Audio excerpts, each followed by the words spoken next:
those posters up in our kitchens, not my kitchen, obviously, but some people have their posters up in their house, the keep calm, carry on. That's like a hallmark of society today, is to just tough it out and carry on. And we're praised for that. We're praised for our resiliency.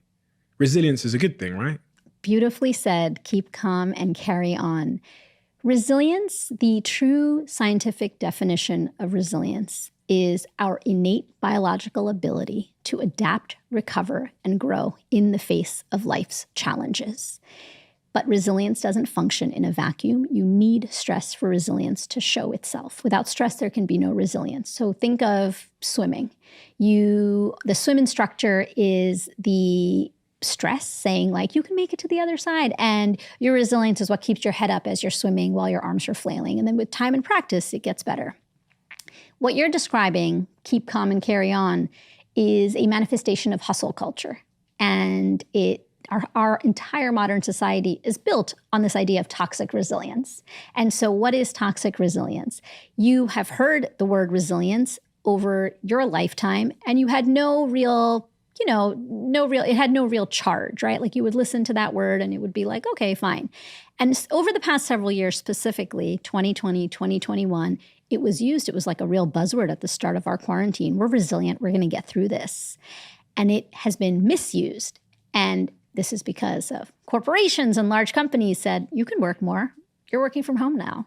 Take on an extra project. You're resilient. It doesn't matter that you're doing childcare and working. You're resilient. And so you hear these toxic messages all of the time. Resilience went from being something that's true, which is honoring your boundaries, making space and time for rest and to recharge, focusing on a sense of self-compassion, and understanding that you are a human being with limitations. That is true resilience.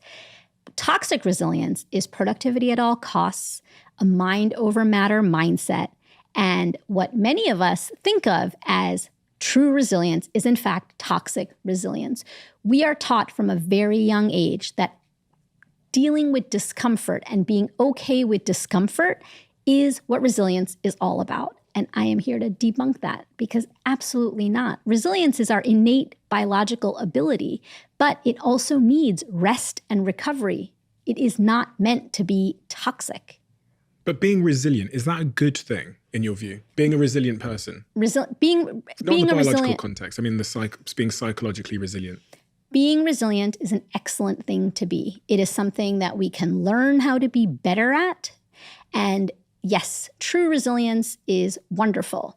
The challenge right now is that many of us hear the word resilience and we bristle at it. I do. When I hear, the messaging of toxic resilience, no one calls it toxic resilience when they're giving you that messaging. They just say, hey, it's resilience. It's cringeworthy, right? Like, you hear it like, oh, be more resilient. And so, yes, true resilience is a gift. It is our innate biological ability. We all have the power and the aptitude for true resilience. But toxic resilience is what we often see and what is often promoted. And that is something that needs to stop.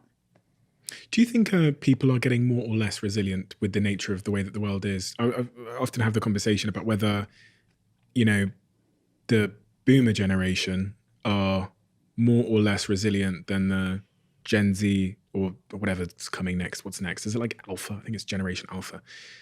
These new generations. And the stereotypical argument is that because the boomer generation were working in factories and mines and they were doing harder labor and they had less comparison because they didn't have social media and they didn't see, their mate down the road having a choco-froco latte yata during their lunch break and doing yoga sessions, whatever, then they are more resilient. And the Gen Zs, they've got it easy. They're all doing breath work and yoga for 6 hours a day. Is that true? I would say no, because we know that with Gen Z and other younger populations, we're seeing a rise in mental health, burnout, stress like we've never seen before. And I don't think it's because they're quote unquote less resilient. They are managing lots and lots of onslaughts. They've lived through something really awful. They've had a sense of collective trauma. Their minds are still young. They haven't had that lived experience of, decades of going through stuff.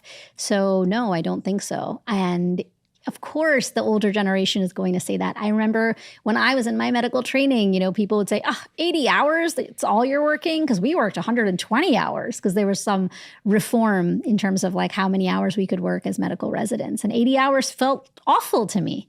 And so I think it's important to validate and normalize people's difficult experience. And it's not about what happened to you, so in this example about prior generations, it's about helping people feel a sense of validation, because if you need to name it to tame it. And so, for example, when you are going through a difficult experience, like a young person, there's such a rise of anxiety, depression, stress-related conditions, sleep disorders, mental health challenges, physical health challenges in the younger population. It's not because they're not resilient. It's because they're living in a hyper-connected world, and that is causing all sorts of issues down the road for them, both mental health and physical health. So I reject this idea that the older generation was more resilient. They had less stimulation, and they had, different challenges. But I think it's important to normalize and validate the difficult experience that people are having. I want to go through your book now, which is called The 5 Resets, which is released January 2024. Very exciting. Which really aims to take on how we deal with stress, how we manage stress. There's sort of shades of neuroplasticity and how we can change our responses to stress. But I guess this first question about the canary in the coal mine, why did you write about that? What's that got to do with stress? It has everything to do with stress, because stress is something that is so individualized. And that's something that we were talking about earlier, right? Like some people who feel a sense of stress have physical manifestations. Like I had palpitations, you had palpitations, someone else might have headaches, neck pain, shoulder pain, back pain, GI upset, gastrointestinal issues, dizziness, fatigue, sleep problems, irritability, anger. The list goes on and on. It's like never-ending list. And the canary in the coal mine is my way of, personally, it's my way of really explaining this idea of the physical manifestations of stress. So my canary in the coal mine was palpitations. What is that phrase? I've never heard the phrase, the canary in the coal mine. Well, I've heard the phrase before, but I've just kind of been one of those people that pretends they know what it means. The canary in the coal mine is a historical reference. Back when there were coal miners, they would bring a canary, a bird, down into the mines with them. The bird would sing its canary song. When the air got bad, the workers were just working, right? Like 12-hour days and continued to work. When the air got bad, the canary would stop singing. They were in their mode. They didn't understand, they weren't paying attention. And when the canary stopped singing, that was the first tell that the air is bad, before any physical or mental health ramifications for the workers. And so the coal miners, when they stopped hearing the canary song, they would leave the mine with the canary, and it was the first tell of something going awry. And so everyone has a canary within them that tells them a signal, a song that is telling them that there is something happening with their stress. I didn't pay attention to it. It took the palpitations to occur every single night for 2 weeks before I sat up and took notice. All of the physical manifestations of stress that I've mentioned, of course you need to see a doctor, like you and I did, got the full workup and been told stress is often what we call a diagnosis of exclusion, meaning you rule out any organic problems and then you say, okay, this is because of stress. So seeing your doctor and getting that full workup is important. I have to say that as a medical professional because I believe in the medical system and I'm part of the medical system.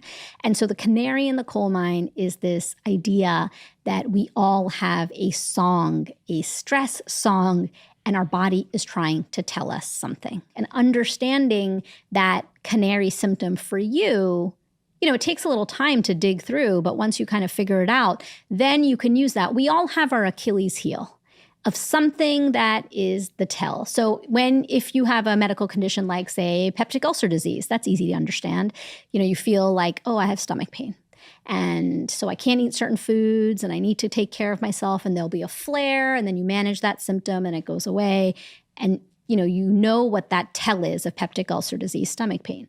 But for stress, often things are happening to your body and you're not even aware of what that physical manifestation is. That's not to say that it's, your headaches are caused by stress, but they're certainly worsened by stress. So when you have a certain symptom happening to your body, understanding that, hey, that could be my canary song.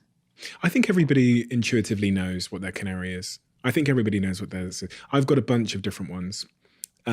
Whenever I'm stressed, and I don't even know when I'm stressed, but I don't know why, but I don't know consciously that I'm stressed, but certain things start to happen. I have this really weird one where on my tongue, I'll get a little bit of not like an ulcer. It kind of feels like I've got a spot on my tongue. I get that whenever I'm stressed. My skin gets worse. So I get like spots on my face when I'm stressed. There's a few of them. I'll get a cold pretty much exclusively when I'm stressed, which happens about once every 6 months or so. I think generally I manage stress well, generally, but I'm not immune. I once upon a time thought I was immune. I thought stress and all these other things and mental health all happened to other people. Turns out it happens to me too. That's right. And I think I really pushed myself for a good 5, 6, 7, 10 years. I was a CEO of a company that had hundreds and hundreds and hundreds of employees. And I was 25, 23, 24, 25, 26, 27. So I pushed myself very hard. And I think for the first couple of years, I withstood it. But then as time went on, I was not able to outrun the inevitable. And that's that resilience myth, that like resilient people don't get burned out. It can't be me. Of course I'm not stressed. Someone like me couldn't even fathom being stressed. And I have seen thousands of people who have said that very thing. I said the exact same thing during my stress struggle. Stress doesn't happen to people like me. You don't want to admit it either, because there's an element of it where you go, I don't want to be fucking weak. I don't want to be the weak person. If I'm experiencing stress or I'm burnt out, then that makes me inadequate in some way. So I don't want to talk about that, But I think I've been a victim of that, like that pride, that ego, especially as like a man and like a CEO and all of those things that are stereotypically, toxically associated with strength. I've never wanted to admit that I was stressed, ever. I don't think I've ever actually said the word to anybody, but I've definitely been stressed. And I know because my body told me, and it tells me in a very predictable way, that Canary stopped singing. So I just think that's important because it's your mind-body connection. And once you see it, you cannot unsee it. It's like gravity. It's all around you. It's working in the background all the time. And then suddenly you start paying attention and it's like, oh my God. And on that point of it feeling like evidence of your inadequacy, it's actually evidence that you're a human, that you're perfectly normal, that you're not broken, versus this idea that it's evidence that you're broken. Beautifully said. Thank you. Really, just have you listened to this podcast before? I'm joking. I am I'm joking. For the record, testing, 1, 2, 3. I am a avid fan of this podcast, and I have listened countless times. And this is the one podcast I regularly listen to on my morning walks, and I have shared on Instagram probably hundreds of lessons in my stories about what I've learned on this podcast. Thank you. So, stress on the brain. You write about that in your book as well. I know that stress causes cortisol. This is my very limited understanding of stress. It causes cortisol. Talk me through that. And then I have this other question that I wanted to ask you about the contagion of stress. If I am stressed and Jack is sat over there, will Jack feel my stress? So let's talk about stress and the main highway of stress in the brain and the body. It is the HPA axis. H stands for hypothalamus, P stands for pituitary gland, A stands for the adrenal glands. The hypothalamic pituitary adrenal axis, mouthful. But the H and P part of the axis is in your brain, and the A part of the axis is above your kidneys, the adrenal glands. And that is the information highway that is responsible for our stress response. It's all of the things that we talked about, the fight or flight response. It makes our heart beat. It makes, it does all sorts of stuff. The amygdala works in that HPA axis as well, and other parts of the brain, the prefrontal cortex, etc. So when you have that experience of stress, and this we're talking about acute stress, this is what is happening to you. Your brain and your body are syncing up and reacting. There's a cascade of hormones that happens in the body, and that is what you feel as, wow, I'm stressed. Or like you describe, this discomfort or familiar feeling of like, wait a second, I know what this is. It's that thing that I have when I'm under pressure or under situations that are tense. And that is the stress response. And that is essentially what is happening to our bodies when we are feeling that fight or flight syndrome.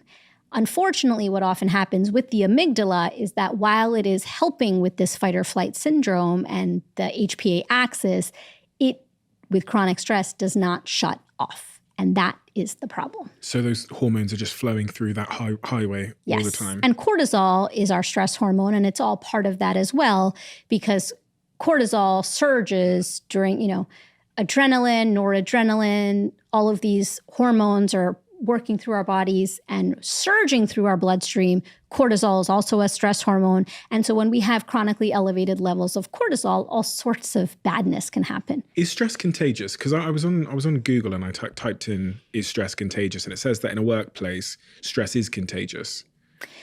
Stress is not contagious in the way that you think of a virus or microbes are contagious, as far as I am aware. Now, there might be emerging data to suggest otherwise, but it is not like a microbe where like it's going to spread like a virus, that it's going to spread from me to you, for example.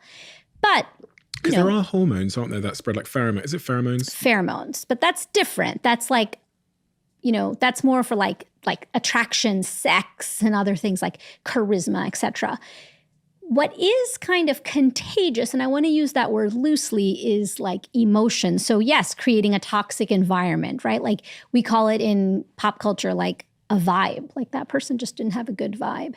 What's really interesting, and it's anecdotal, there isn't a ton of research to support this, but I find this fascinating, that the heart has an electromagnetic field that extends 15 feet.